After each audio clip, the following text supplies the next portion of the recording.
Before we start the show, please note that I am not advocating for you to purchase anything Stephen has created in the past. Stephen is currently being sued by the SEC for an unregistered securities offering. He has also been involved with technology companies that have not performed as well as investors hoped. Stephen Sprague is an interesting person with an in-depth understanding of crypto and its potential use cases. Today we have the privilege of speaking to Stephen Sprague. He was the innovator behind the Wave system, which was in the 90s. It was actually a publicly traded company, and then later created the RVT token. And the RVT token was sued by the United States Securities and Exchange Commission. So welcome, Stephen. Welcome to the show. It's nice to meet you. Can you thanks for having me. Thanks for coming on. For everyone that's unfamiliar with Wave Systems and your work, could you kind of just give us an introduction about yourself and how you got into this? Sure. I got involved in Wave Systems in the early 1990s. It was a company that was founded by my dad, who was chairman of National Semiconductor, and we had plans to build hardware circuits to support content distribution. And so if you'd run into me in 1995, we were selling metering, which you could think of as almost like a lightning coin. We downloaded value into an actual chip and then did transactions against that chip to do classic digital rights management, unlocks text files, songs, videos, etc. That eventually matured into a programmable model. We went from the sort of static model of we did exactly one thing one way to realizing that everybody wanted a different approach to cybersecurity and hardware on a platform. And so we built a fully programmable solution, where in essence we could load an application into a trusted coprocessor, ideally on the motherboard of your PC. We took that to the industry in 2000, and we made really great progress. Eventually, what we were building as silicon got replaced with plans by the major OEMs to build those capabilities into their core chips and instead use a very simple chip called a trusted platform module to support how you protect and hide the keys from the operating system. And Wave Systems was integral in building OEM software to support the delivery of that to the market. We shipped over 160 million copies of software with Dell, Acer, ASUS, Samsung, and a bunch of others. We also did a bunch of extensive work in self-encrypting hard drives, helping build the enterprise software applications for that. I left that company in 2013 to found Rivets and really take what we'd learned about deploying hardware security into your platform, into a mobile device. And so in many aspects, we had a very similar experience, let's say, to the entire blockchain space, but from a different vantage point. Wave Systems was a company that you could think of it as deployed a few billion wallets, like a couple billion wallets. And the question is, cool, everybody's got keys, private key in a wallet. What are you going to do? What is the application space? Turns out e-signature, secure email, secure messaging, payments, all those things are interesting applications. And we spent a decade chasing the use cases of what if you have a wallet, but we didn't have a chain. And so in 2013, when I started Rivets, I fell fairly quickly into the blockchain space and understanding that really blockchain represented the other half of what I'd been doing my whole career. So that's called the root of trust, correct? So when I have a piece of hardware, there's a private key behind the piece of hardware, and that's called the root of trust. Is that accurate? Sure. So what is a root of trust? The advantage of a piece of hardware is by default, it's not software.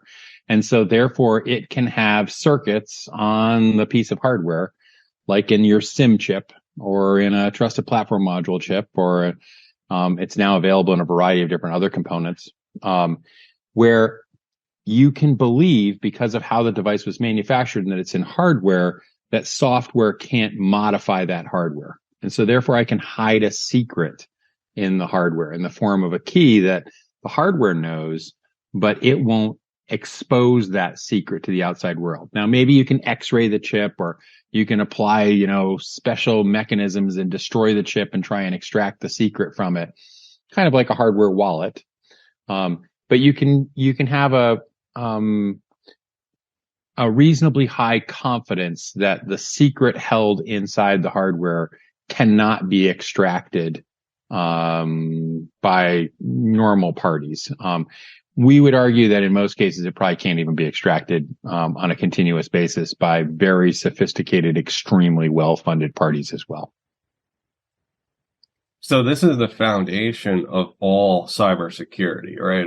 Is what you're talking about. Well, sure, because as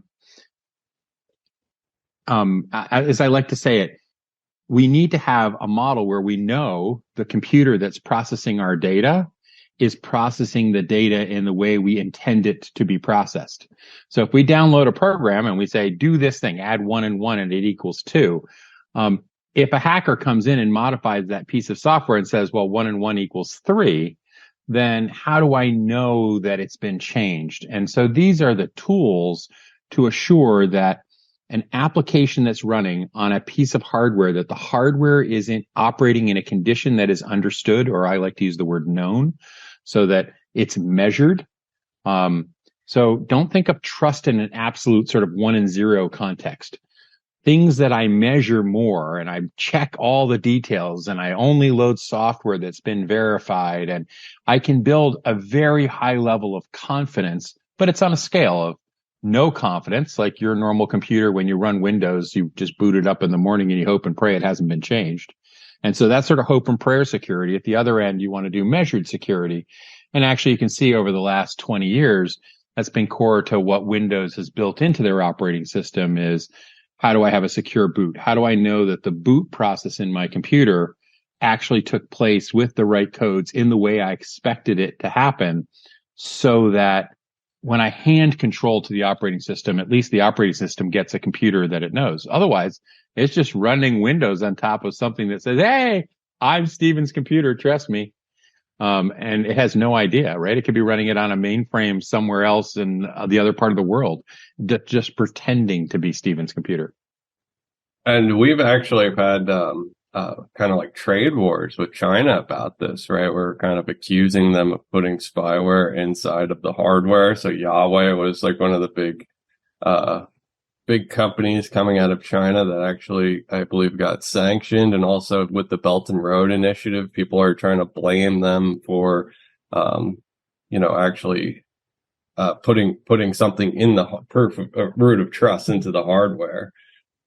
Yeah, we don't need to make it political, but it's pretty critical. The infrastructure bills that went through that have come out of the Biden administration to support the development of silicon in the United States of America is critical, because if we don't trust the manufacturing supply chain that builds us the silicon on which we run everything, how do you know that there isn't a switch in there somewhere that would allow someone else to turn it all off?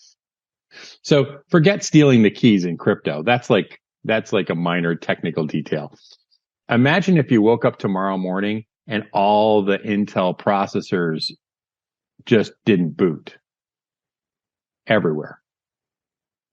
Like, that's pretty scary.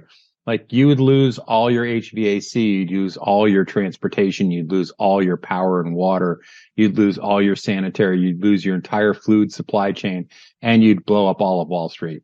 And so we'd be stuck for a while as we tried to figure out how to replace all those pieces of silicon, especially if you could blow it up in a way that it couldn't be unblown up, right?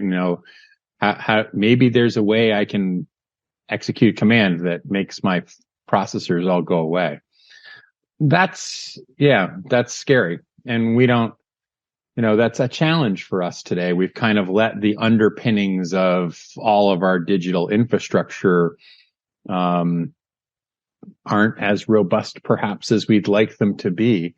And as the scale of the manufacturing gets smaller and smaller, as the transistors get tinier, it's really hard to even figure out, even if you had a complete map of the whole chip, There's no way a human being could analyze it.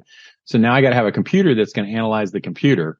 And now I got to trust the computer that's analyzing the computer. How do you do that? So it gets sporting. At the end of the day, these things power our lives. We do the best job we can to keep the resilience up. We should be smart about things that we do. And we should be eyes open. And I think that's an important component in digital, which is, it is what it is, but we're getting to a point where you blow up all the chips and nothing happens the next day. So it's very challenging. Right. And that's kind of the worry that you keep hearing about with the cyber pandemic. So going back to our outline, I wrote up a bunch of questions and I kind of got caught off on a tangent. But anyway, going back to the outline, moving on to the RVT token, what was the inspiration behind creating this coin? And what did you envision it for it to achieve? Well, so look, I got involved in crypto in 2014. I went and traveled around the world with a bunch of folks, and we made presentations on crypto up and down all over the place. You can find a whole pile of presentations that I did online. Some of the stuff from back in 2014 and 15 is really very, very applicable even today, and hasn't, the world still needs what we were talking about. We explored the idea of a token originally in like the 2014-15 timeframe. Just conceptually, actually, it was following on a white paper that was written by David Johnston about the whole world should be tokenized, and we were talking about the concept of an attestation token, and what does that mean? Like, how do I record the state of my device when a transaction was done, so that if I call you up 2 years later and say, "Hey, how was your Bitcoin wallet working on the day you sent me that transaction 2 years ago?" Yeah, you don't know anything. Like, you don't record that log file. It was just, hey, it was my Trezor. It was on my table. It was working. It was fine. What version of firmware was it running? I don't know. You're going to be back on Google looking up what version of firmware was on a Trezor in 2014. And so in 2017, when the world was really getting excited about tokens, I was at Consensus, and it became very obvious to me there that brand was really going to be important, that having a token as part of your offering in the marketplace would differentiate a company in the marketplace, that you could build an enormous brand with a token in the market. That was really the driving incentive. What's the token do? It provides the tools to record immutable information on the blockchain. And so some of that immutable information is an attestation of the health and integrity of your device at the time that your device executes a transaction, so that you could have evidence that you can claim about a transaction, even conceptually in a court of law, that says my device was in this condition running this software at the time I did this. And by the way, here are the other actions that I took before I used that private key. So how could I apply policies before the use of the private key? And so that was really the formation of the idea. We've been working on bits and pieces of it in different aspects of technology. We'd actually built a demonstration for the U.S. government of a Bitcoin transaction with an embedded attestation capability in the 2016 timeframe, where we were writing information into an actual Bitcoin transaction about the health and integrity of the device, and then comparing it, or we wouldn't let the transaction go forward for future spend. So it was, fun stuff to explore from a technology perspective. Any type of information gets embedded right into each blockchain, right? And your software was putting the actual information right on chain, so it could be verified that this is the correct hardware, it's the correct firmware, it's the correct whatever. And that's what your project was specifically doing. Yeah, but you wouldn't want to write the raw data, because of course the blockchain is public. And so I don't want to tell the world my PC serial number, et cetera. What you would rather do is maintain a local log file. So the owner of the private key runs a series of checks. They maintain a local log file, what we call a manifest. That manifest, each of the steps could be signed. You could add all those signatures together like in a little Merkle tree. Right. So you end up with a single hash or a single signature at the end of that log file. Then write that signature into the transactional record and keep track of where the location of the log file is.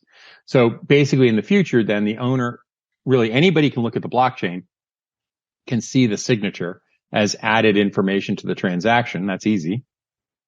But then in order for that signature to mean anything, you have to have the log file. The log file is controlled by the owner of the platform. They could hold it for their own purpose. They could share it with a relying party, the other side of a transaction. They could publish it for the world to show that, they did complete KYC and AML before each transaction. And this is how they did it. And here's all the evidence of it. And everybody can look. So you really can have a very strong privacy model around the policy and control information you apply to a private key before it's used, but then have that available as proof. So 5 years from now, I can just go look at the blockchain and say, tell me about that transaction you did on August, 15th, and the details of it are there.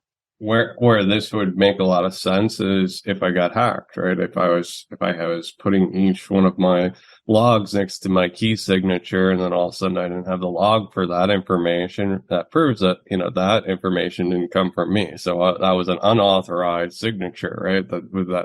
Is that something that makes sense with what you're trying to achieve? Yeah, so absolutely. It gives you the evidence of the state of the environment at the time the transaction was done.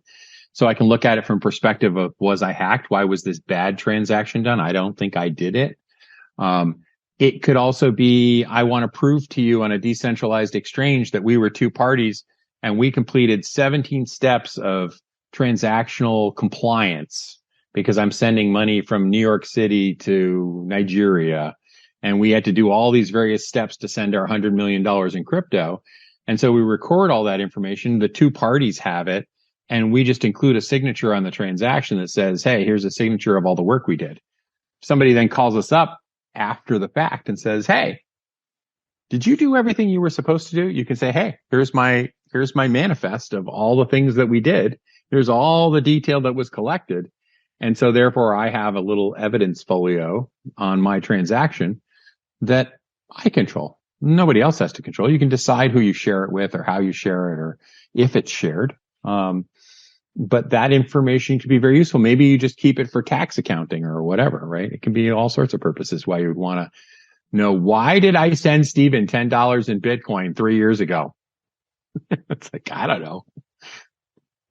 Right. All that stuff can just be embedded directly into on chain. So when you got sued, let me correct you. It can be embedded in a log file.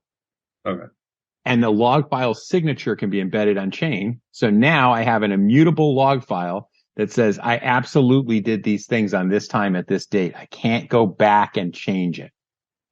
Right? It's about the immutability of that log is really critical because you don't want to put the raw data out there for the world to see necessarily.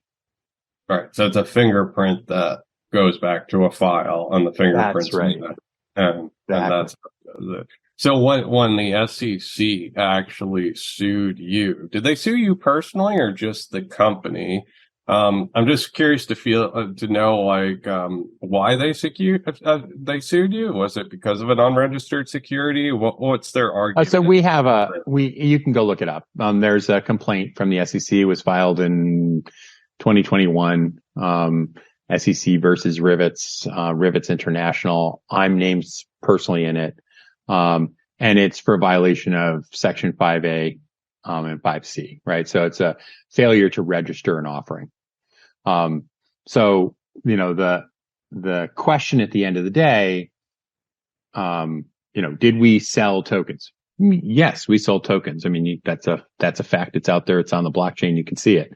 But that token is not a security. And as a product, and there are lots of reasons why it's a product and not a security, but as a product, then SEC doesn't have jurisdiction over selling products. I can go out and, make a piece of software.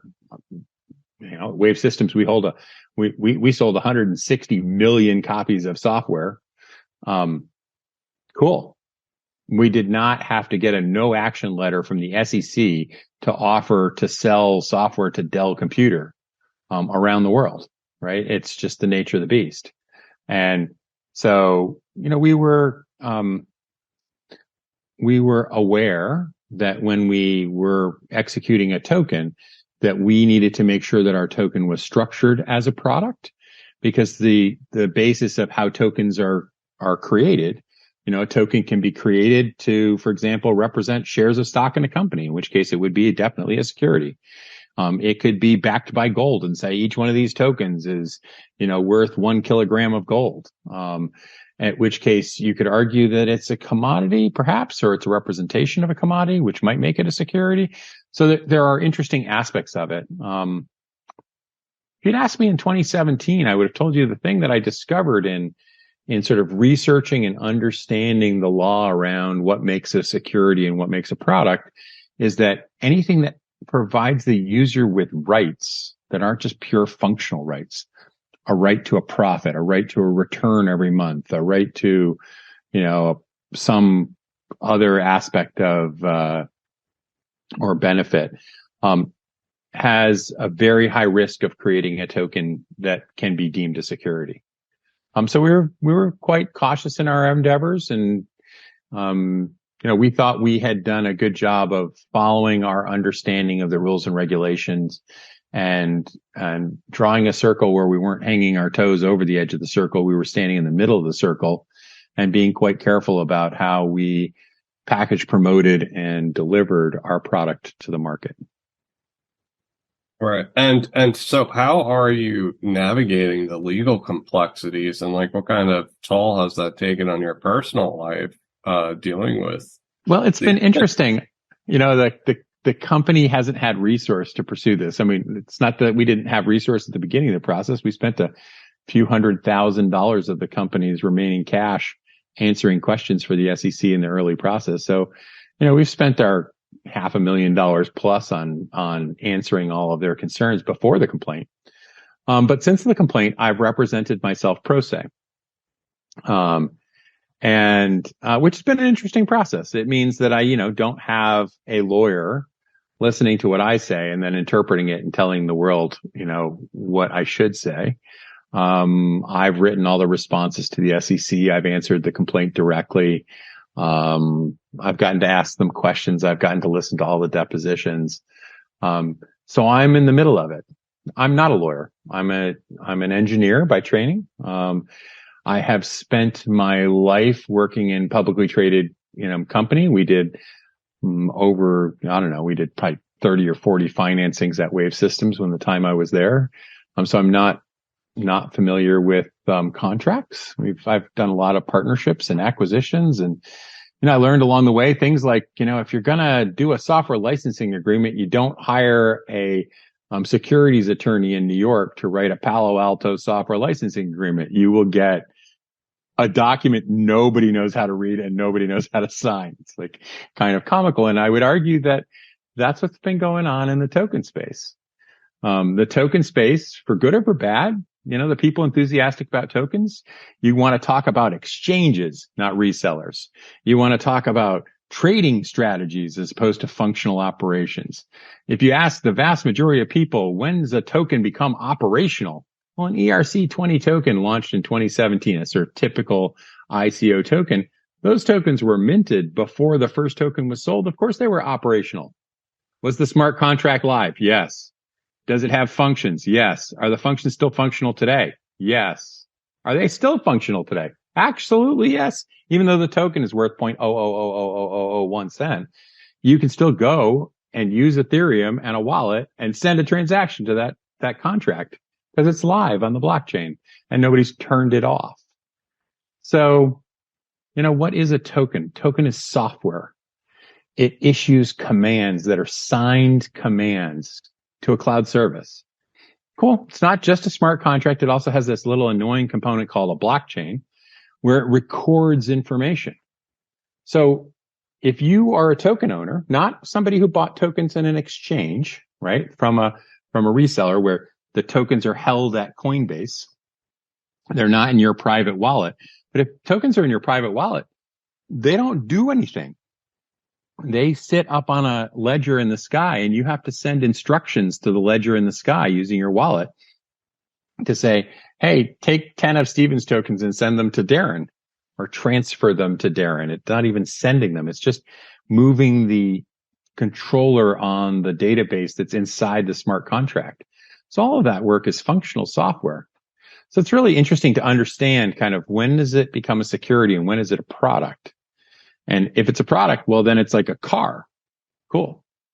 So, what's the value of your car? Well, some people buy cars to collect them and hopefully sell them for more. Some people buy cars to drive them around. By the way, almost everybody who buys a car plans to resell their car, right? You might buy it brand new and drive it for 500,000 miles. You might buy it brand new and only drive it for 20,000 miles and then trade it in and get a new one, right? People have different strategies on reselling cars. Yeah, absolutely. And I mean, you have spoken about the library case and the Ripple case. The Ripple case, they pointed out that they had a decentralized exchange. They had IOU issuance. So it's what you're talking about. These things existed on chain. Everybody is able to use them, and I'm consuming them, right? I'm not necessarily using it to speculate or to do anything. I'm using it to actually swap one IOU for the other. So there's this functional platform that people are using, and that you're consuming it as you're moving along, and you're paying a small amount of tokens as you work through it. So is that a fair way to kind of reword what you're saying about actually consuming I think so. Yeah. If you're consuming the token for a function, if you're spending Ethereum to pay for gas to run a smart contract, it's clearly a product. It's a service you're paying for. It's no different than if you paid for it with a Visa card. The place where it gets tricky is that there are lots of companies that did things like SAFT contracts where I could give you $100,000 and then you would agree to take that and hold it. And then when you finally got around to producing some tokens, you would swap the $100,000 for my tokens at some significantly discounted price to everybody else. And then you were going to go list the tokens on a public market and that somehow there'd be a gain. And if Telegram was a good example of not exactly those details, but close to that. And I think those kinds of agreements have a challenge, right? Where somebody is anticipating the construction of the actual underlying token itself. And then in essence, receiving some of those as a benefit. That's much more complicated than from a definition of whether it's a security or not. It's probably more in more cases a security than not. Then I sold you a token off of an existing contract, and you bought that token because some people wanted to use it. Some people might have bought it because they hoped other people were going to use it, and maybe there'd become a scarcity, and therefore there'd be greater demand for tokens than, and therefore price would go up. Speculating on the value of a token in the marketplace based on third-party usage, I don't think that that's a security. I think that falls into the category of Beanie Babies or trading cards or all these other things. There's not a contract that's underpinning that's guaranteeing you some aspect of a return. You're buying a Tesla and you are betting that the company is going to build a supercharger network because otherwise it's going to be a go-kart in Palo Alto. It really is. And so the guy who bought the first Tesla is hoping and praying that Elon builds the charging network, because if he doesn't build the charging network, the Tesla is not going to be worth crap. If he does build the charging network, then owning Tesla number 4 might have been a really cool thing to show off, and eventually you're going to be able to drive it from Palo Alto to Los Angeles without just like running with extension cords and back in friends' garages to plug it into, because there'll be a charging network. Elon investing the profits from the sale of the first Tesla into the construction of the charging network that makes all Teslas more valuable is not, nor ever will be, a security. To continue with Tesla, there was an article in Forbes where Steve Wozniak was complaining about his Tesla, just because Steve likes to complain about those kinds of things. And he made a comment in there that somebody had told him, well, you're going to make 30% of the value of your Tesla every year because it's going to have auto drive. And when we upgrade auto drive, you're going to be able to rent it out as a taxi cab. One could argue that that might be a technical promise that would make a Tesla a security, because you're buying it with anticipation of an ongoing and return on investment because of the efforts of others turning your Tesla into a taxi cab. That's trickier probably still not a security because it's a car. But, I think the SEC is way, way, way outside the box on this. That's the problem, is that the law is clear. We followed the law. We built a product. We didn't build a security. The SEC is bending the rules, and you're watching right now the court cases go on where the courts and others are starting to call out this bending of the rules. And it's unfortunate because, it killed us. It is what it is. I can complain about it, but that's not the point. We tried to operate in very good faith inside the rules of the box as we understood them at the time. And I think based on the rules as I understand them today, the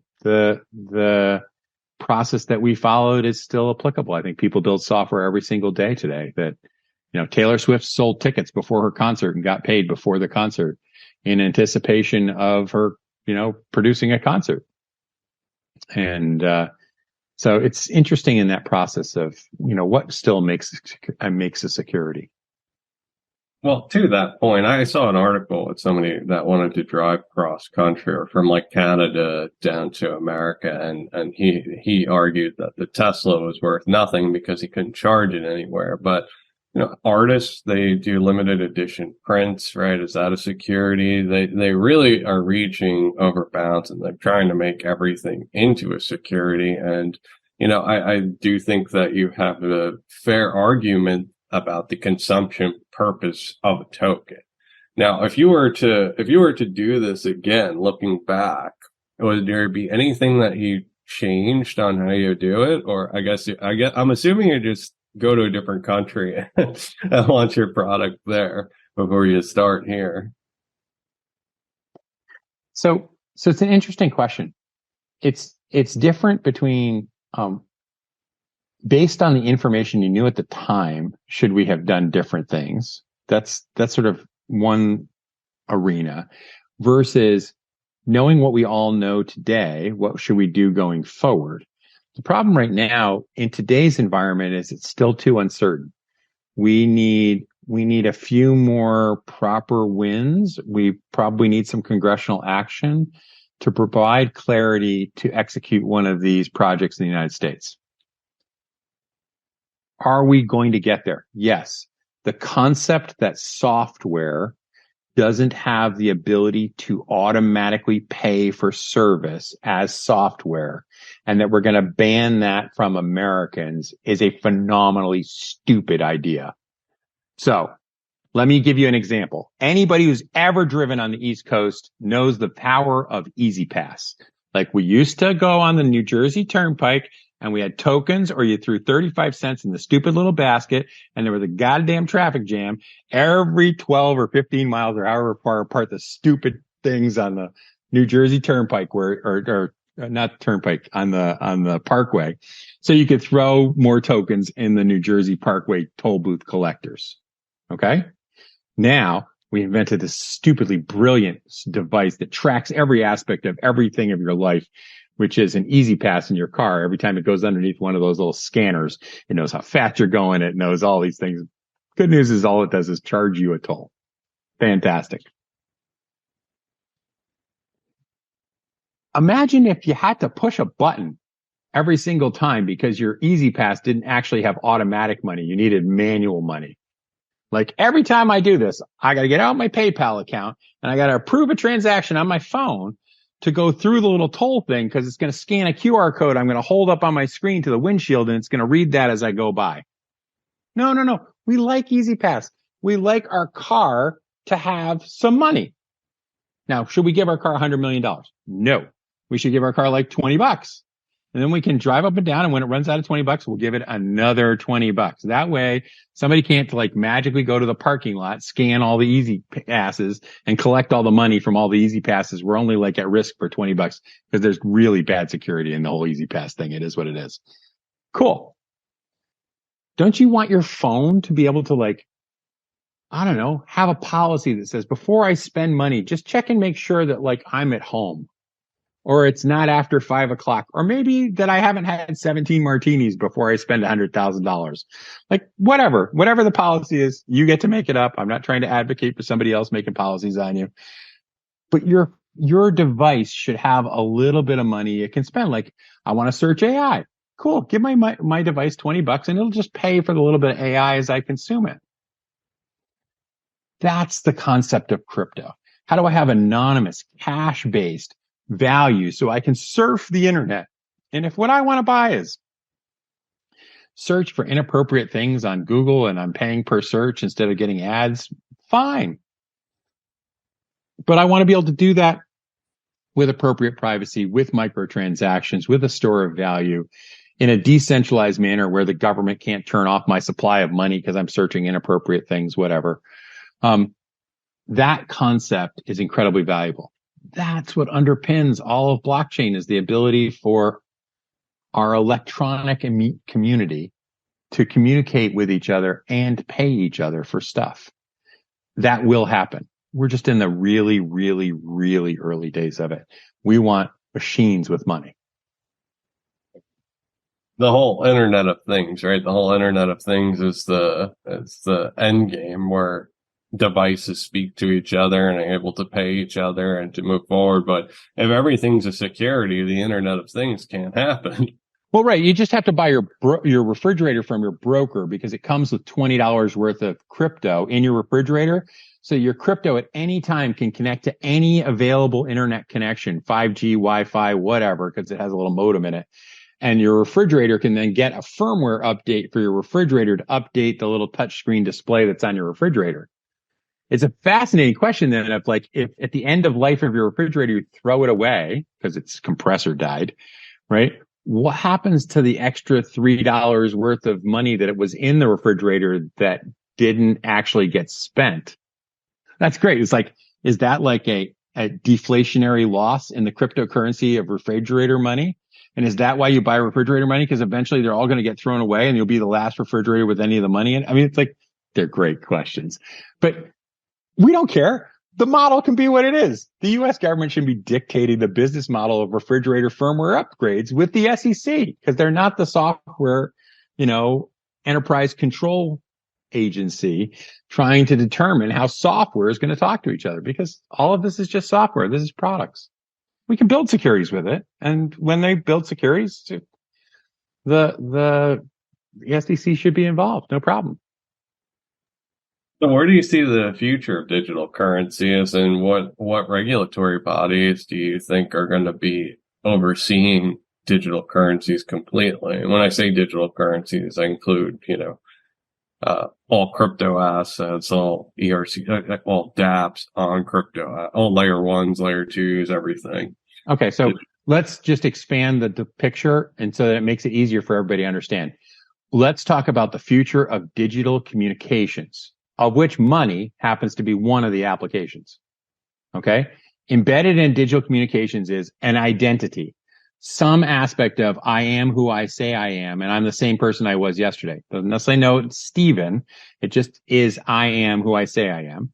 And then the second one is I need to be able to send you a secure message.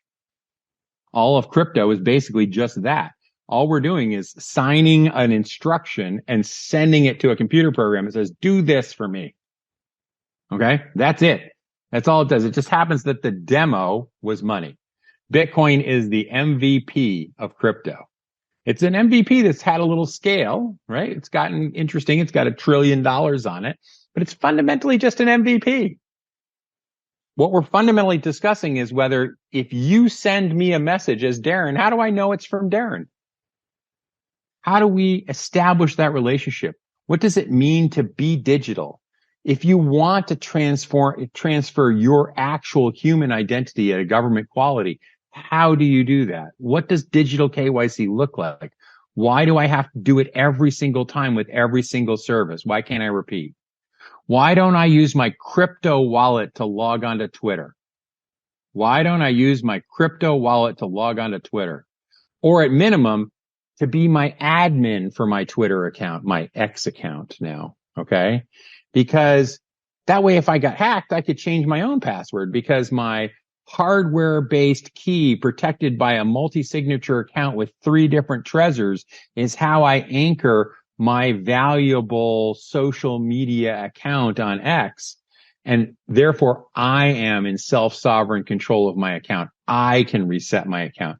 I've chosen the level of assurance and security for my account. Because there's no reason why you couldn't anchor your account with a hardware-based crypto wallet, send an instruction that says, hey, change my password to XYZ. Cool. We can do that today. We understand the technology. We know how to create secure messages. This is the foundation of how we are going to digitally interact. We don't do that yet. Show me how you confirm to your broker an account that's actually a safe confirmation, that you have a trustworthy device with proper intent collection, with proper security, with proper assurance, that's repeatable and is measured. You don't have that yet today. We're only 20 years into this digital thing. We haven't built security yet. We're hoping for it. We're praying for it. We're suffering without it. Crypto is one of the really, really important tools. And it's because no central entity owns the keys. The owner of the private key owns the keys. The key thing with crypto is that there's one God who's in charge of all of crypto. Who is that God? It's you, the key owner. It's the private key owner. The private key owner. We at crypto don't draw the picture correctly. We don't draw the user in the middle. We draw the network in the middle with the users at the edge. It's wrong. It's the user in the middle surrounded by a cloud of the network. So I got into a Twitter space and Steven started talking about what he's talking about with digital identity, and people misunderstood what he was saying. So can you elaborate on digital identity and why it doesn't necessarily have to be some dystopian narrative that you've probably heard already, with like China, for example, using it to oppress people and to take advantage of people. How can we do digital identity in a responsible manner where our freedoms are not completely destroyed, and all that? You want us to have an infinite number of personas. So what does that mean? It means that during the day, I'm the CEO of IBM. During the night, I'm the cross-dressing person dancing on stage with a different name. During the next day, I'm dad at the mini bike racing. It doesn't matter. You want an infinite number of personas, not any specific one. But when you are that persona, you want to be able to assert that I am that person. So Satoshi has a magnificent, incredible, world-class digital identity. What is it? If he spends from the original Satoshi wallet 1 Satoshi, he can prove that he is the person in control of that wallet. Do we know who he is? No. Right? He could do a spend, assuming he still controls the private keys associated with that wallet and hasn't himself decide to destroy them for whatever purpose. But by asserting that control, that's the beauty of crypto, is if I send you $1, dollar in Ethereum, or I send you 1 RVT token, I can show up 100 days later and send you 1 more. And the only thing you know is, with a very high level of certainty, I am the same person I'm the same private key that signed that transaction. And so the more that I can assert about the controls that I have around that private key and the quality of it, then the more confidence that you can have that I am the same entity that sent what I sent you before again. And so identity is an important piece of the puzzle because it enables reputation and repeatability. It is also something I can attach attributes to, like I'm Steven Sprague. I was born June 15th. I can attach all sorts of information to it.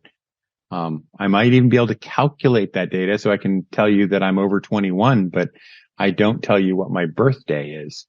So very, very powerful tools. We have the beginnings of them. Your hardware wallets are a good embodiment of it, although the hardware wallets are very, very simplistic in their thinking today. They only do crypto transactions. They're not really helping you manage the policy of your private keys yet. That was the thing we were trying to help do. I mean, it came from $500 million of experimenting with what it meant to have identity and what it meant to have world-class privacy and secrecy.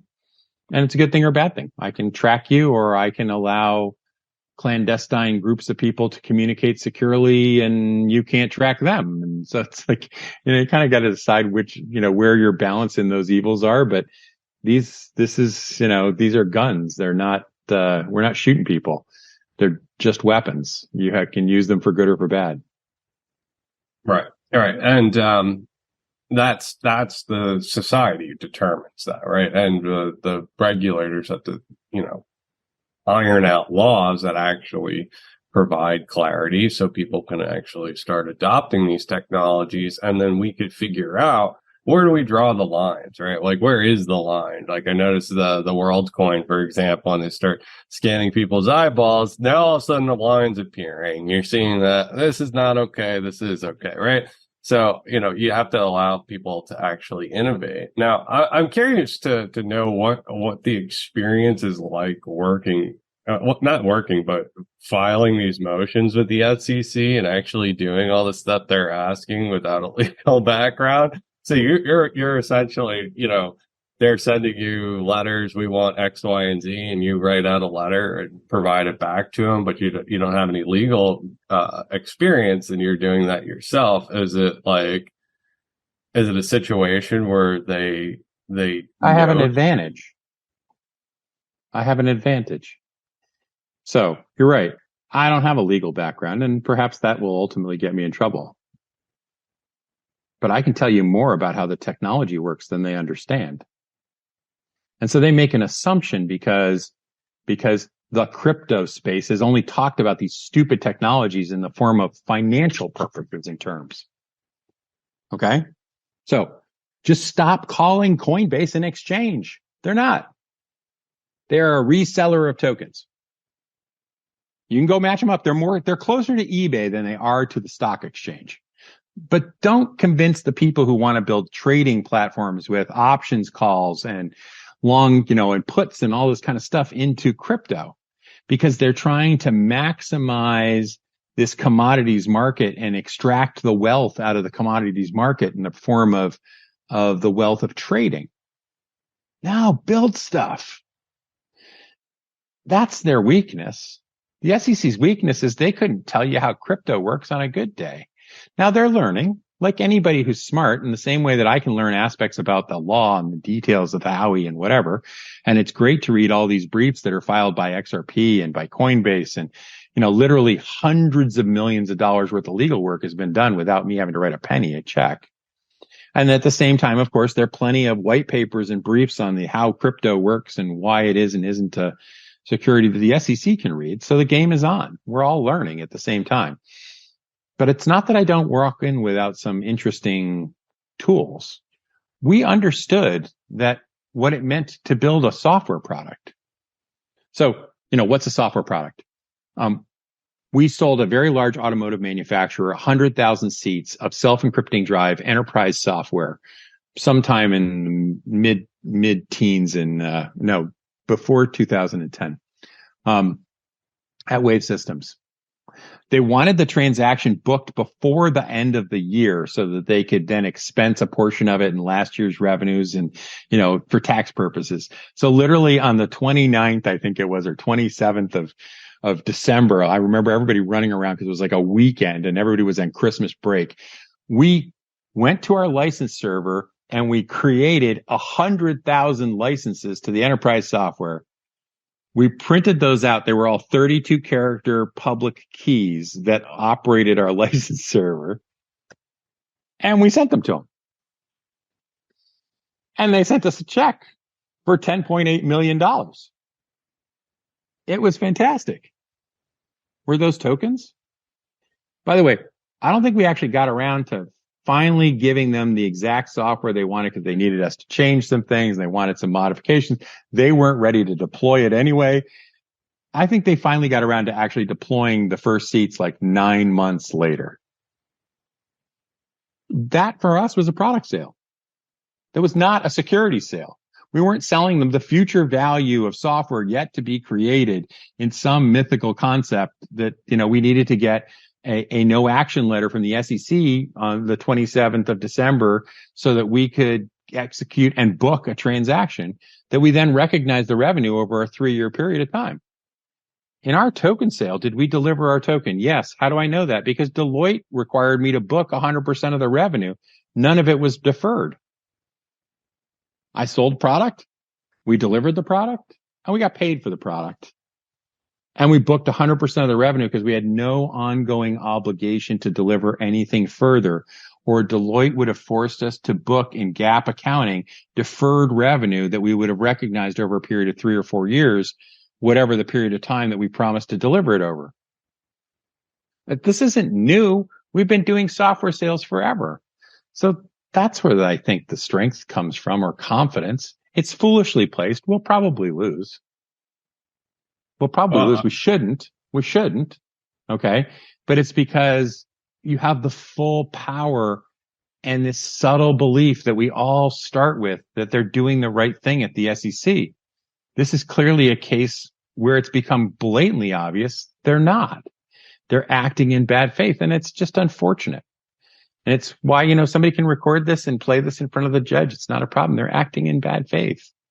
They're coloring outside of the lines. And if they're outside the lines, they should pass new rules. And if they're outside the entire box and in the next county, they need congressional approval to play. And right now, they're for sure coloring outside the lines. Well, like you said, some of the products are financial products, right? And those should probably be regulated as such. But many of the products, one comes to like just Filecoin, for example, where it's decentralized Perfect data, example. and you're using a network of decentralized data, or Render. I'm using a decentralized network of GPUs and CPUs to render images.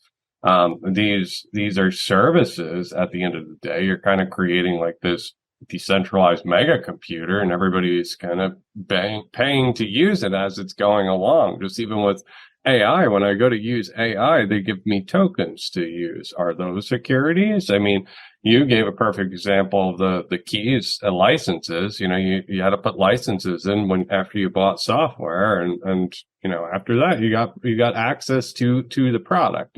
I think a lot of what happened was like the scam people that came in and started exploiting stuff turned it into just bad optics in general. You have something that's not quite there, right? Or and that sets it up for the regulators to come in, and then they have a complete misunderstanding of what these systems even do.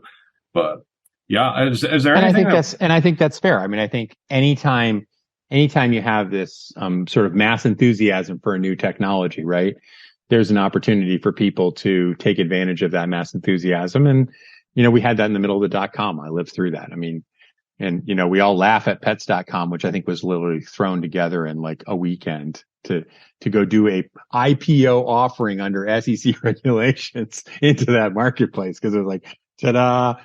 And yet today, I think I have like 100 Chewy boxes in my house, because you just don't even like buy pet food anymore. It just comes in a box from UPS. So clearly the model was right. The concepts were right. They were probably 20 years before their time. And at that time, I think they were just creating, pets.com to be an IPO in the middle of the .com. But, so the challenges are out there as to, where does the line. There are definitely people who did things and then just did a rug pull, and those are inappropriate and have disappeared, right? But those are the things that should be punished. Instead, they're going after the ripples, or going after the libraries, people that are trying to better the economy, better create systems that are better.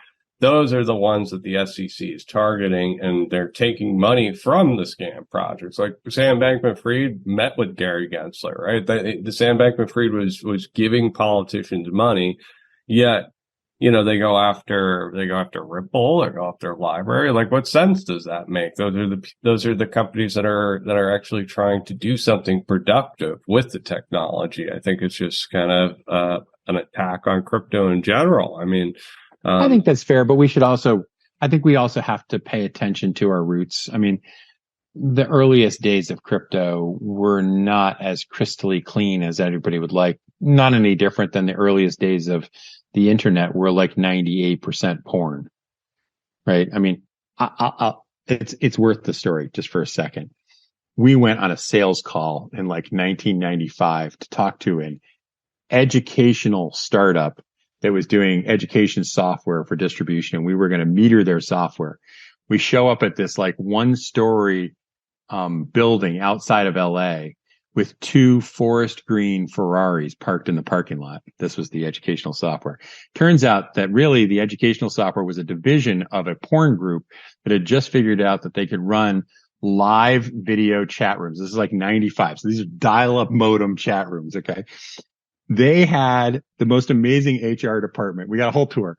The HR department was like 4 or 5 ladies whose job was to book these girls who were filling 1-hour slots 24/7 in 34 booths and to never have a booth that was empty because they were making like $4,000, $5,000 an hour off the booth. And in the data center, there was like all the IBM guys, the Cisco guys. They were running wires like everywhere. It was an amazing operation. And we were like, so how much money do you make on on educational software? And they're like, oh, we make less than 1%. Okay, fine. But it was, let's just say it was an amazing couple-hour meeting and, a little classic, 1-story office building outside of LA. Just absolutely brilliant. In the early 90s, and then we're making money. But like you're saying, the SEC allows like 3x leveraged option trading. Like as a retail investor, I can buy calls on 3x levered option ETFs, bull, bear, whatever, calls, puts, whatever, and like their mission statement is to protect the retail investor. Yet, well, if you look at the Ripple case, Judge Torres is saying that, the retail investor is fine. It's the institutions that you have to worry about. It's a very ironic outcome because Torres is kind of protecting the institutions and leave retail alone, the programmatic sales and the actual, retail investors. Blind bid ask does not apply. I think the description of that is incorrect. I know people are saying it's like, oh, Torres is protecting institutional and no protection for retail. No. Institution had a contractually better deal. And that contractually better deal should be supervised. And that's appropriate. And so if there's a contractually better deal, and therefore somebody has a programmatic advantage, whatever that advantage is, then it's appropriate for that programmatic advantage to be regulated or at least to be in broad daylight. I ran a public company in the $1 to $10 range for 15 plus years. I understand when Patrick Burns talked about the fact that he always felt this weight on his shoulder of the ghost shares on his cap table. I know exactly what he's talking about. We probably had 20, 30% of our liquid float as ghost shares that were borrowed, but really and double accounted for. And it just means that people could short without actually having to actually have the borrow. And it was persistent, consistent. The SEC knows about it. It's part of every pipe transaction that's out there today. I probably shouldn't overstate that. It's part of many pipe transactions that are out there today.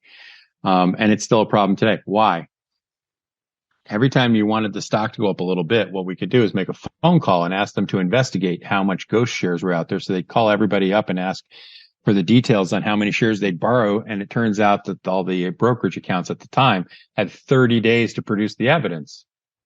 Well, it turns out in 30 days, you can run around and say like, oh, geez, I lent this same set of shares out to 9 guys. I need the shares back because it's only going to be to this one guy we're going to report on. You other 9 guys got to get the shares back to me. And so they would have to buy and cover and buy and cover. And they had 30 days to do it. And you could pretty consistently make the stock go up 10 or 15% by just bitching. And you couldn't do it all the time, but you could do it every couple of years. And it's like, really, like that's just inappropriate that they're allowing in a digital market 30 days to cover. That's why it's a mess. And so, we talk about disclosure, we talk about good actions. Fix that, guys. Put those shares on a blockchain. Do anything. Put them on a spreadsheet that's just measured every day. No. And so, but that's not my issue. Can we do better? Yes, we can do better. We need to do better. We need to pay attention to the details inside crypto and out. The SEC has an appropriate job to do, but they need to operate as a regulator, and a regulator should always operate conservatively within their rule box. It's the job of an entrepreneur to be aggressive around pushing where the edges can be in a marketplace. That's appropriate. I don't even think we did that. I think we tried to operate, at least as we understood it, inside the box completely. Like, let's make a product. Let's not create rights. We did not give any tokens to any employees. We did not do a SAFT. We only sold the tokens after it was operational. We did not do any investment in any third-party exchanges or in trading strategies for any trade. We never traded our own token. We never bought and sold our own token. We sold a product as we would have sold software.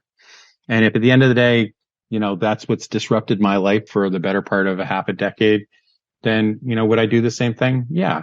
I think understanding the rules, getting good legal advice, operating within the rules as you understand them at the time, executing as fast and as quickly as you can and appropriately and safely, I would do those things again. I think those are the right things that any entrepreneur should do. It's frustrating that it impacted us in a negative way, but I think other people should learn the lesson from it to say, yep, what they did was appropriate. We worked within the rule system and in the box as we understood it and as we got advice at the time. So, I would recommend anybody do that. As a consequence, the whole entire business went away, and now the token has completely lost all of its liquidity. It's completely shot, right? And you're named personally in the suit, and is there more consequences from here? Let's say if you continue. Yeah. So if I lose, they could fine me, and they could take away my house and my livelihood and whatever, and et cetera. So what do? I've been working on writing a patent in AI. Why? Because I think when you send a prompt to an AI system, you should know when you get the response back what AI system actually sent you the response. I think that would be cool. So I'm going to build a demo. Should we build that demo and hook it to a token? Yeah, that'd be fun. Game on. By the way, anybody who wants to, I'm not advocating for it, but you're welcome to. Anybody who wants to can go build a project and use an RVT token. It's there. It works. It's an ERC20 token. It's on the chain. Have a nice day.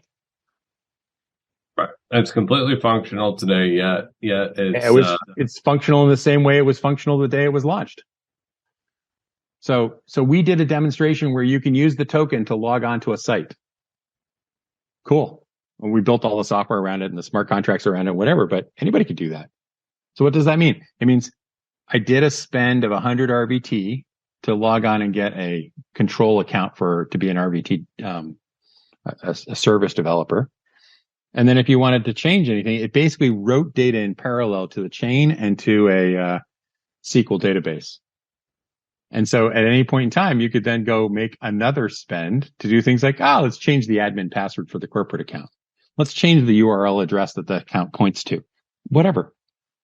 It's fantastically stupid simple, but it's a very powerful toy. Could anybody use that today? Sure. You should use it to log on to your Coinbase account or your Kraken account. Why aren't we using crypto to log on to Kraken? No, we use two-factor authentication with a stupid freaking SIM module in your phone, which AT&T's customer service department will give out to any idiot who shows up. Why would you use a Trezor to secure your entire account information for Kraken? Oh, because Kraken doesn't support the use of crypto to log on to crypto. What? Come on, people. Let's get building. Let's build stuff. Let's make it cool. Let's understand that we're not here for trading. We're here to build the next generation of the digital relationship between humans on the planet. That's what we're here to do. Let's go build it. That's what's fun. So I don't know. So yeah, we'll go build stuff. They're going to just keep building no matter what happens. Would there be prison time? Like if you like? No. This is no. We didn't do any fraud. There's no fraud. This is just a civil case. This is unregistered security type of thing. We offered an unregistered security. So technically, you can argue the liability should be limited to about the total amount that the company raised in the unregistered offering. Call it roughly $18 million in Ethereum.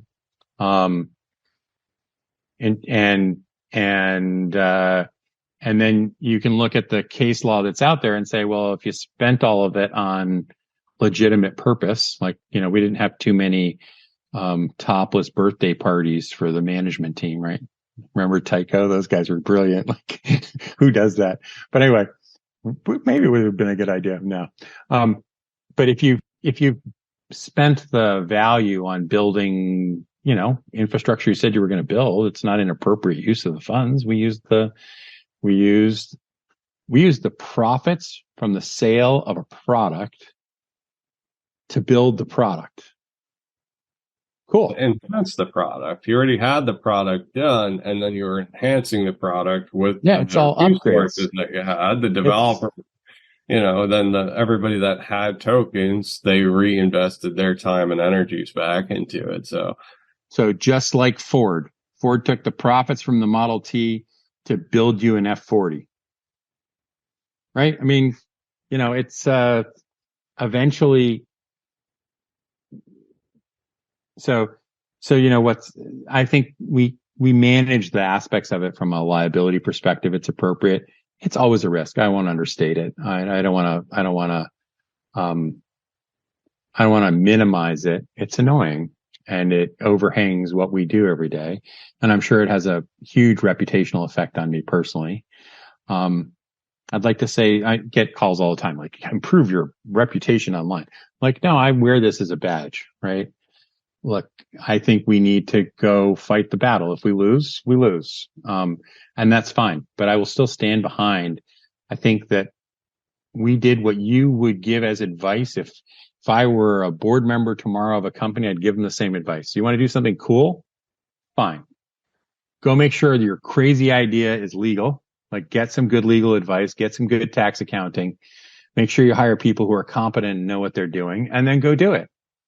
And just, because you've had ideas, I mean, there are ideas that have eventually turned to be ideas that society doesn't want. And so therefore people have been, gotten their fingers burned off at the ends. We can argue that I have a good friend in John Fanning, and, he was the original chairman of Napster. We all thought it was great, well, okay. It had a few issues, but it was great. And, how are we doing on music sharing today? It's a huge industry. It's totally changed the world. The long tail of media has been incredibly important. And yeah, companies like Napster, they might have gotten killed along the way, but they've had a huge impact. And so, I don't know that we had a huge impact. We desperately need more cybersecurity and decentralized tokens in decentralized exchanges. The fact that we're not here standing up, fully funded, fully resourced in front of Congress, explaining how you do policy on a decentralized token for KYC, for AML, for control that would match what the government needs. The fact that they don't understand that we have digital securities, digital assets, and digital products that are tokens. Right now, we're only talking about digital securities and digital assets. We don't look at the legislation. It never mentions the word product anywhere. Software is not an asset. Software is a product. And the concept that they're just imagine you remove from the entire blockchain community the concept of any functional use. No, it's just assets we're going to trade. Are you kidding me? It's worth nothing. It's only use that makes it worth something. So wake up, everybody. Digital products, number one application. Digital assets, number two application. Digital securities, number three application. Our government's only focused on regulating the third component. They've ignored the first two completely. Where's the FTC?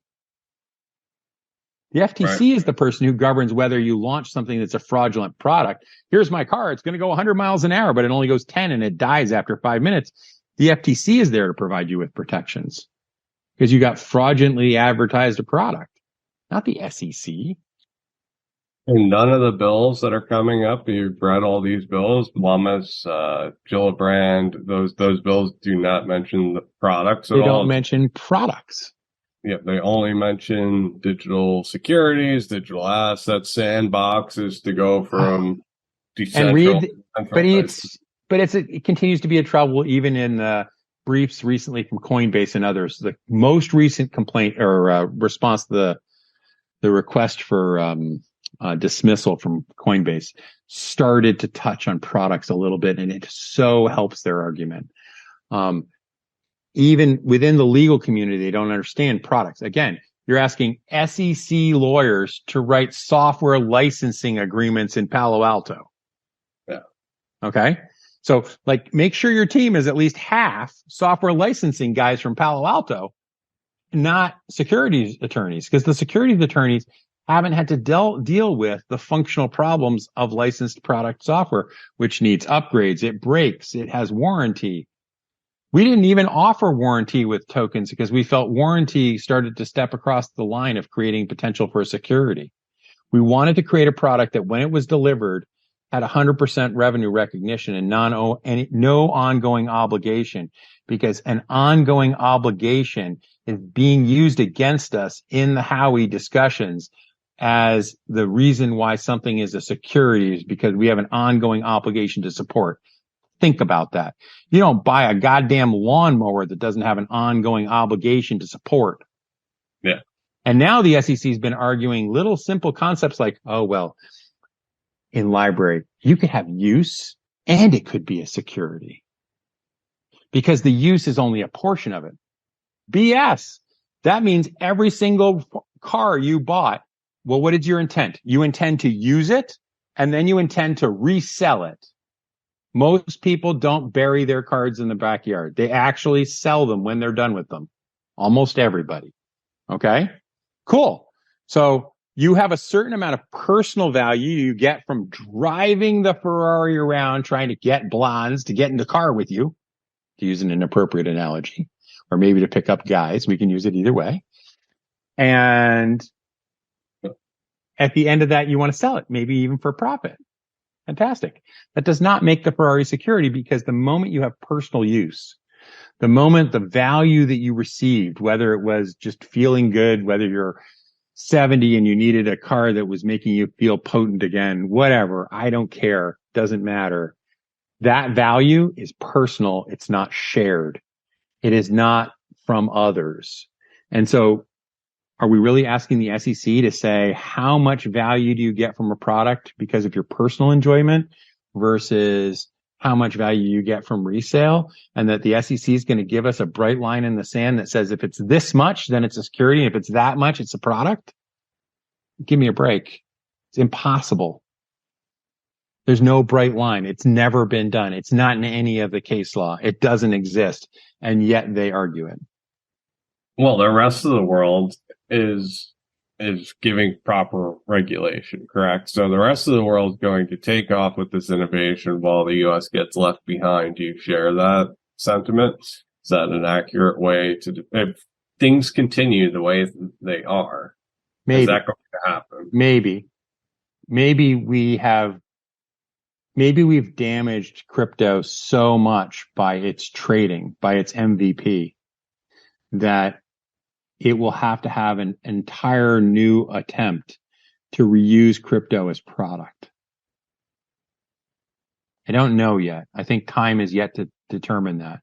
I think we've delayed the progress we could have made by a decade because we don't understand this is how we create and manage and own keys for us as individual consumers for all of the Internet of Things that we have, as opposed to this is something somehow I can make $20 on trading this afternoon by trading my ADA for Tether and then moving the Tether back into Ethereum and then flipping the Ethereum into something else. And I'm going to do that 17 times today. And I'm going to walk out the end of the day with $1,000, right? Which I extracted from the ecosystem. It's a little bit like currency trading, where it's just a tax on society, just people scraping funds out because of the inefficiencies. And so I'm not saying those aren't bad things. Marketplaces are going to be important. We're going to have markets driven by software as utilities.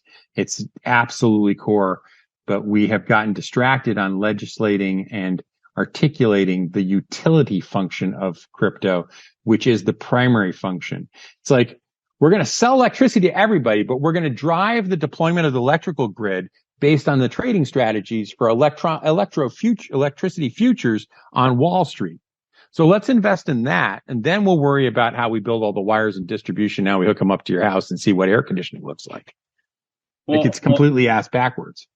what is the end vision look like? And then imagine that the US is lagged 20 years behind, 10 years behind, while the rest of the world opens up the internet of value and takes charge of it. Is that a possibility It's where certainly a we possibility. It could turn out that the US changes its position at some point and decides that we have to enable the utility side of this. I don't know. I guess I'm not convinced that the European Union and others yet that we've seen have a good handle around this as well. They're also way too focused on the financial trading aspect of it than they are on the utility function. And I think the utility function is probably an order of magnitude, if not two, larger than the trading function. Well, what kind of market do you suspect will come from the utility function when this is all done, well polished and evolved? Like, what type of market are we looking at when the Internet of Things is operational on blockchains? All of our processors are being lent out. What kind of world is that the Oil, US, water, gas, electricity. yeah, it's a fair world. Except done with software. It's a consumption-based model, right? It's the oil of digital. It's what makes AI work. So at some point, somebody's going to have to pay for all those processors. What's paying for the processor? Somewhere that fee has to come. It's not going to all come from just voyeurism of the individual. So you're going to have to pay for it. You're going to have to take hard-earned value that you got from something else and invest it into your AI bill, right? Because your AI bill is going to be your companion. It's going to be your helper. It's going to be your house cleaner. And just like you would pay for a house cleaner, you're going to pay for AI. So you're going to pay for that with tokens. Where are you going to get those tokens? Oh, that's called oil, right? I mean, in some ways, it's also power-based, but that's not my point. My point is it's just a consumable. And so those tokens have to be created, mined, and controlled in value.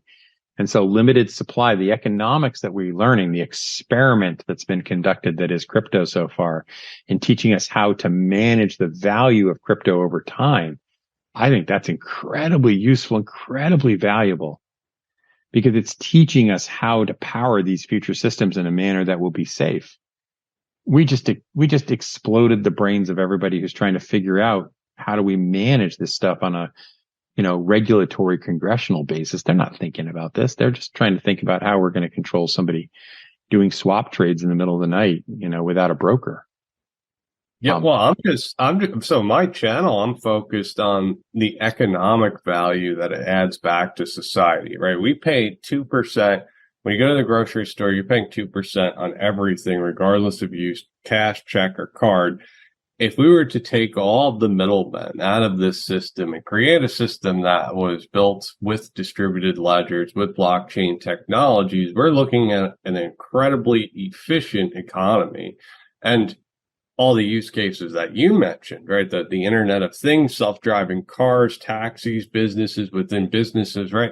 This can open up Pandora's box of utility, and that the people that benefit from that are us. We're going to benefit from that. Our standard of living increases by exponents because of the technology that's given to us, right? The technology is responsible. It's the cell phone in my pocket is a camera, is a GPS, is everything. And but let's pick on your grocery store analogy for a second.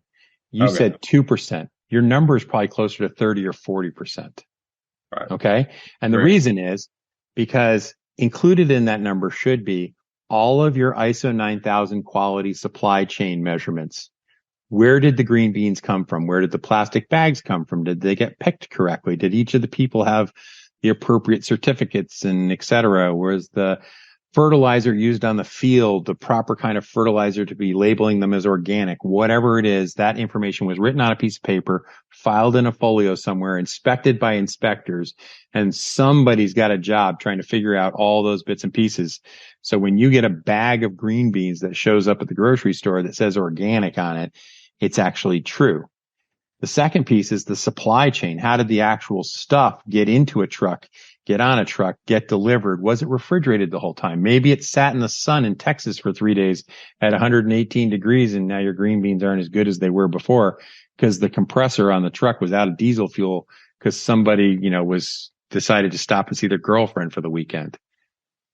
So the supply chain quality component comes into that as well. Then you have the actual transaction in the grocery store, their maintenance and delivery, et cetera, the 2% for the actual payment for it. And then you have the piece at home, which is how long are these stupid green beans that I bought 3 weeks ago? Are they good for? Can I still cook them, or do I need to make them into something else? Because I wanted to use them for this meal and I didn't. And now I need to know, like, what day did I actually buy them? When do they expire? How long have they been in my fridge? Has my fridge been working? Tell me all the information end to end about these green beans before I ingest them. And so it turns out it's a much higher percentage of the actual product price than you're thinking in 2%. It's a huge component of our society that is the digitization of that information. Now, today, it's all fake news. We don't know anything about it. We don't know whether it's safe. We don't know if it's real. Hell, we can't even tell when somebody reports a news story, whether the person wrote the news story or not. We don't digitally sign these things. So taking the quality of an immutable chain and the quality of keys and the quality of wallets and putting them into that entire supply chain so that we can have a tokenization of the bag of green beans from one end to the other. So you know who the guy's name who picked your green beans if you wanted to know that. So you can send him a Christmas card. That's absolutely possible to do. And all of that belongs on the technologies of blockchain with decentralized keys so that it's not run by a centralized authority that can threaten to turn it off on us. And so the reason decentralization is important is so that we remove or reduce the number of people who can turn it off. It does not make it not a security. That's a red herring. Or alter the data, right? If somebody is able to alter the data and say, oh, these green beans are actually fresh, but in reality, they're stale green beans, right? That's the whole purpose of the decentralized ledger that we're trying to promote and use to better everybody's lives. Yet it's a problem if it's a liquid, solid, or a gas. That's the biggest problem, is they can't determine that. But the technology opens up Pandora's box of making our lives better. Not to mention, we're in this inflation crisis, right? The 2% analogy is a perfect analogy to me because we're in this inflation crisis. So 6% inflation, you take 2% away from that just by getting rid of the middlemen. Now we're at 4% inflation, and then that was a simple fix. I just let the innovators work, right? So maybe crypto at the end of the day is how manufacturers get dynamically connected to customers. And so it creates a dynamic instead of a passive brand relationship. Now that's a market that's worth investing in. That's the market value of all global brands. Cool. That's everything. Because a brand can have a dynamic relationship with its customer using products to acquire subscribers. Because I can choose with my phone to scan that barcode and therefore have a relationship directly to the manufacturer who produced that barcode all the way through end to end.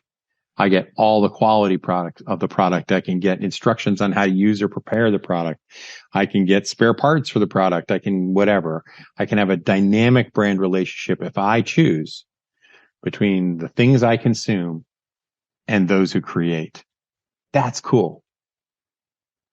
And it enables the long tail of manufacturing. I can all of a sudden have a brand relationship with some guy who's making some specialty product in the middle of, Africa, and I want him to ship it to me.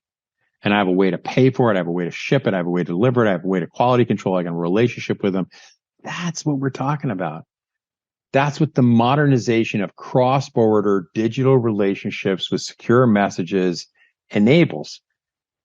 Money's just a demo. It's a cool demo, but it's just the demo. Yeah, I agree with you. I know we've eaten up a lot of time, and this is supposed to be a short interview, but I could pick your brain for hours because I love talking to you, Stephen. Do you have any last thoughts? I would like to add, though, just one more from the ISO perspective. Yeah. ISO standards, everybody conflates with crypto for some reason. They just automatically will conflate ISO 222 with certain crypto assets. But ISO standards are industry standards, and they happen with every single area of life, right? Like he mentioned, grocery stores. Grocery stores have ISO standards. Now, the efficiencies that you apply to payments can be applied to those ISO standards everywhere else, and you make, what Stephen was saying. So my wife will actually contact manufacturers to ask about what is natural flavoring. She wants to know what natural flavoring is because she doesn't want to consume something that's been has wheat in it or some type of gluten in it. So she'll actually write to him. You have dynamic relationships, and the customer talks directly to me. They send me an NFT of some artwork. Oh, cool! I got this special emoji. I got this whatever. This is kind of like what they're describing. What's being used today, right? Nike is implementing cool little NFTs, and you get sneakers in advance of everybody else. But there are products. They're not necessarily securities every single time. So there probably are some securities, but for the most of the time, these are consuming products. That's right. And the tokens that are used along the way to empower that recording of information, the verification of information, the validity, all of that token is how those systems get paid for depending on how much they're used. So they're not just flat fee taxes, right? Somebody who wants to use them a lot can consume them a lot. Somebody who doesn't really care, doesn't matter. Doesn't cost them anything to have it. So look, all of these systems are the same. There's no difference in describing, how you perform certification of something is typically a self-defined certification like ISO is, of steps that you do. And then the audit is, did you do all the steps? And the cost of audit is enormous, and blockchain eliminates or enormously reduces that cost of audit.